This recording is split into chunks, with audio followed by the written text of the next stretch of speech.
Halo, perkenalkan nama saya Rozana, NIM 7011964,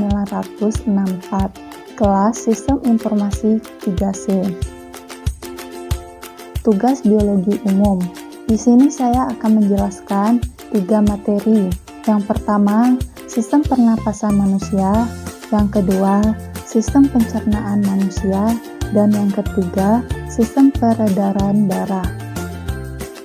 Sistem pernapasan manusia, yaitu suatu sistem yang tujuan utamanya menyediakan oksigen untuk proses metabolisme tubuh. Nah, untuk memahami sistem pernapasan secara utuh, kita harus mengenal bagian-bagian dan fungsi dari sistem pernapasan. Kita mulai dari yang pertama, yaitu hidung. Nah, udara pertama kali masuk ke saluran pernapasan melalui lubang hidung dengan mekanisme inspirasi. Yang kedua, di rongga hidung. Udara kemudian disaring oleh rambut-rambut hidung dari partikel-partikel debu yang menyertai udara yang masuk. Nah, selain itu, udara juga akan dihangatkan dan akan dilembabkan agar sesuai dengan suhu tubuh. Dari rongga hidung, udara kemudian diarahkan ke paring, yaitu persilangan tempat jalur udara dan makanan bertemu. Jadi, pada paring ini adalah tempat dilalui udara, pernapasan dan makanan yang berasal dari mulut. Setelah melalui paring, udara akan memasuki laring. Di belakang lidah dan di belakang laring terdapat epiglotis yang berfungsi mengatur masuknya udara dan makanan ke salurannya masing-masing. Setelah melalui laring, udara akan memasuki trakea.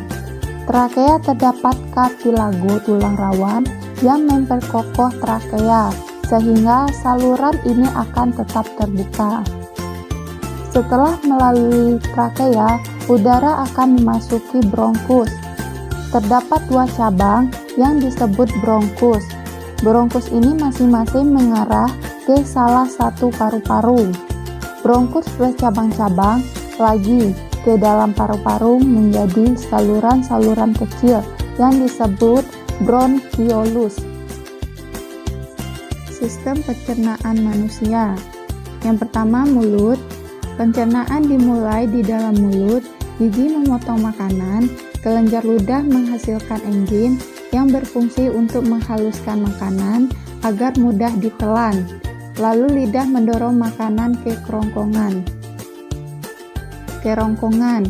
Di kerongkongan, makanan didorong dan diremas agar masuk ke dalam lambung.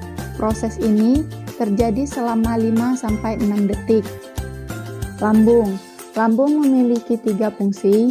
Yang pertama, menyimpan makanan 2-4 jam. Yang kedua, mencampur makanan dengan aneka enzim dan cairan asam lambung. Yang ketiga, memasukkan makanan ke usus kecil hingga lambung kosong kembali. Di usus kecil ada zat-zat kecil seperti protein, lemak, karbohidrat, vitamin, dan mineral yang diserap oleh tubuh. Pankreas. Pankreas menghasilkan enzim dan hati menghasilkan empedu. Enzim dan empedu itu membantu pencernaan dan penyerapan makanan di usus kecil. Bentuk usus kecil seperti pipa berdiameter 3-5 cm dan panjang 6-8 meter. Usus besar. Sisa-sisa pencernaan yang tidak dapat digunakan tubuh masuk ke usus besar. Di usus besar, air diserap sampai habis. Sisa-sisa pencernaan itu lalu masuk dan berakhir di anus.